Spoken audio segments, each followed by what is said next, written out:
একজন জামাত নেতা 400 কোটি টাকা করেছে এবং তার বিরুদ্ধে রয়েছে 8টি মামলা। জামালপুরের মাদারগঞ্জ আল আকাবা বহুমুখী সমবায় সমিতির নামে ব্যাংকিং কার্যক্রম পরিচালনা করে গ্রাহকদের প্রায় 400 কোটি টাকা প্রতারণার অভিযোগ সহ মোট 8টি মামলায় পরোয়ানাভুক্ত আসামি আব্দুল ওয়াহেদকে গ্রেপ্তার করা হয়েছে। আব্দুল ওয়াহেদ আল আকবা বহুমুখী সমবায় সমিতির পরিচালক ও মাদারগঞ্জ উপজেলায় জামায়াতের সাবেক আমির। তার বিরুদ্ধে শুধু এই 400 কোটি টাকা সাথে অভিযোগই নয়, তার বিরুদ্ধে আরো 8টি অভিযোগ রয়েছে। চিন্তা করে দেখেন, একজন জামায়াতের সাবেক আমিরের বিরুদ্ধে যখন এতগুলো টাকা অভিযোগ উঠে, তখন জামায়াত ইসলাম থেকে জানানো হয় আমরা তাকে আমাদের দল থেকে বহিষ্কার করে দিয়েছি, এমন নেতা আমাদের দরকার নাই। কিন্তু ওই নেতার উৎপত্তি কিন্তু সেই জামায়াত ইসলাম থেকেই উঠে আসছে, শিকড়টা জামাতে রয়েছে।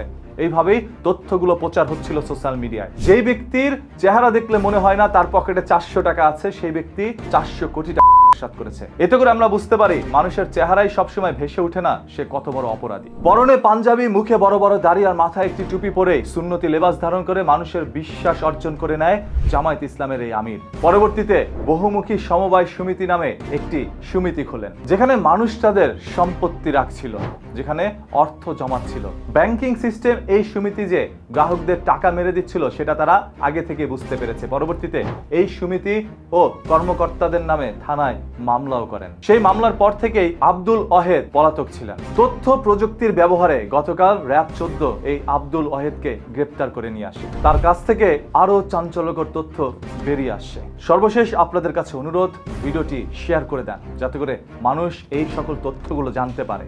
সে জামায়াত ইসলামের হোক আর সে অন্য কোনো দলের হোক, গ্রাহকদের কাছ থেকে 400 কোটি টাকা মেরে দেওয়া এটা কখনোই গ্রহণযোগ্য নয়। এই টাকা তো তার দিতে হবেই, এবং আরো 8টি মামলা কি রয়েছে সেগুলো আপনাদের জানতে হবে, আমাদের জানতে হবে। বর্তমান সোশ্যাল মিডিয়ার মধ্যে চোখ রাখলেই যেন আমরা দেখতে পারি আমাদের সামনে ভেসে আসে একের পর এক অনিয়ম, যারা জামায়াত ইসলামের কর্মী সব থেকে বেশি। যেমন থেকে শুরু করে মেয়েদের সাথে শারীরিক সম্পর্ক এবং টাকা মতো ঘটনা তারা ঘটাচ্ছে।